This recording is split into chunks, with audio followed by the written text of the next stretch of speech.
Assalamualaikum warahmatullahi wabarakatuh. Halo semuanya. Sebelum itu, perkenalkan nama saya Poppy Dwi Ananda Putri, biasa dipanggil Poppy. Saya mahasiswi UIN Mahmud Yunus Batu Sanggar dengan program studi bimbingan dan konseling. Nah, pada pembahasan kita sekarang, kita akan membahas mengenai motivasi belajar. Sebelum kita memasuki pembahasan kita pada hari ini, sebelum itu saya akan membahas mengenai gaya belajar di Indonesia ini. Para pelajar Indonesia atau siswa atau kita sebagai pendidik umumnya di Indonesia itu mengalami prokrastinasi akademik. Prokrastinasi akademik ini disebut juga dengan sebagai menunda-nunda atau penundaan waktu belajar. Jadi prokrastinasi akademik ini contohnya sebagai siswa itu mengulur-ngulurkan waktunya dalam menyelesaikan tugasnya, untuk menyelesaikan PR-nya. Bahkan saat ujian pun para siswa itu umumnya hanya menghafal atau belajar di H-1 itu saja. Jadi tidak ada persiapan dari jauh-jauh hari, sementara ujian tersebut butuh waktu yang lama untuk mencerna di otak kita. Jadi umumnya di Indonesia ini adalah memiliki gaya belajar yang suka menunda-nunda tugas, sehingga motivasi belajarnya menurun. Nah, tentunya para perilaku prokrastinasi akademik ini merupakan perilaku yang negatif atau perilaku yang ada di setiap orang, dan khususnya prokrastinasi akademik ini terjadinya pada siswa yang berada di sekolah. Dan sebagai contohnya tadi, kalau perilaku prokrastinasi akademik ini terus berlanjut di dalam diri kita, maka akan menimbulkan rasa bertanggung jawab kita berkurang, rasa mengatur waktu kita juga tidak teratur gitu. Dan banyak lagi hal-hal yang negatif yang terjadi kalau kita memelihara perilaku prokrastinasi akademik ini. Sebelum itu, tentunya kalian kenal dengan ini dan ini. Mereka berdua adalah tokoh inspiratif para anak muda yang tentunya gaya belajarnya yang unik sehingga mereka tuh berhasil di bidang akademiknya. Dan saya akan membagikan 7 tips untuk cara meningkatkan motivasi belajar siswa. Pada tips yang pertama adalah membuat agenda atau membuat schedule. Mungkin dengan membuat agenda dengan schedule ini, para siswa bisa mengatur waktunya dengan mengatur belajarnya dan mengatur membuat tugasnya.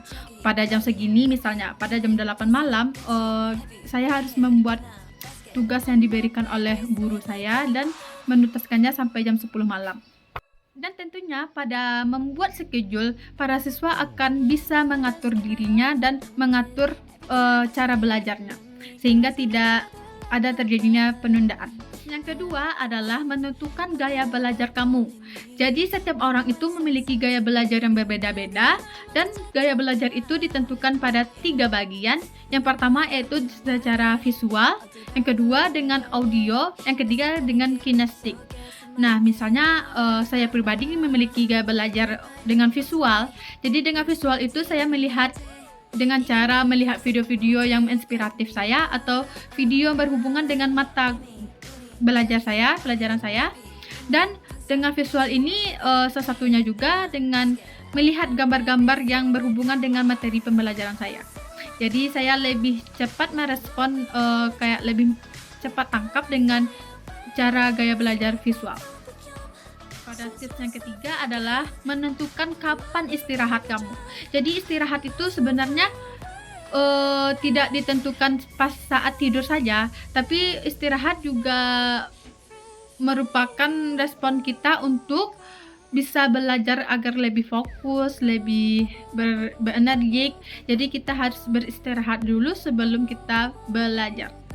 Tips yang keempat adalah coba kamu hindari gangguan dalam belajar kamu. Misalnya, pada prokrastinasi akademik ini tentunya kamu itu menunda-nunda dalam pembuatan pekerjaan rumah kamu. Jadi seharusnya kamu itu membuat pekerjaan rumah, tetapi kamu malah men-scroll TikTok atau scroll media sosial. Jadi itu yang harus kamu hindari. Jadi hal-hal yang tidak berguna itu harus kamu hindari dan harus kamu hilangkan. Tips yang kelima adalah menentukan suasana yang tepat. Jadi dengan menentukan suasana yang tepat ini adalah menentukan fokus dan tidak fokusnya gaya belajar kita. Dan tentunya salah satu dari saya lebih cenderung belajar pada jam 3, 4, atau jam 5 pagi, atau dapat dikatakan sebelum sholat subuh. Karena alasan saya memilih jam tersebut adalah karena lebih tenang dan lebih bisa berkonsentrasi, dan semua orang tidak berisik. Karena kalau kita belajar tapi suasananya berisik, tentunya kita tidak fokus belajar kita. Jadi menentukan suasana yang tepat akan menentukan fokus dan tidak fokusnya proses belajar kita. Yang keenam adalah belajar sama teman. Jadi belajar sama teman ini mungkin lebih membuka pemikiran kalian atau lebih tidak bosan. Jadi dengan belajar sama teman, kita bisa sambil beradu pikiran, kayak mengeluarkan pendapat dan memiliki pendapat yang sama agar bisa disatukan, dan itu bisa membuat kalian lebih tidak bosan belajar. Nah, masuk kita pada tips yang terakhir atau tips yang ketujuh adalah niat. Jadi dengan niat kita bisa ada kemauan untuk belajar. Jika tidak ada niat, tentunya tidak ada kemauan. Nah, dengan niat ini tentu kita harus berkuat teguh untuk bahwa kita harus belajar pada hari ini. Nah, mungkin sekian dari saya untuk memberikan tips-tips agar meningkatkan motivasi belajar kalian. Jadi dengan 7 tips ini mungkin bisa kalian terapkan di rumah atau diterapkan dalam keseharian kalian agar kalian bisa meningkatkan motivasi belajar kalian agar tidak terjadinya prokrastinasi akademik.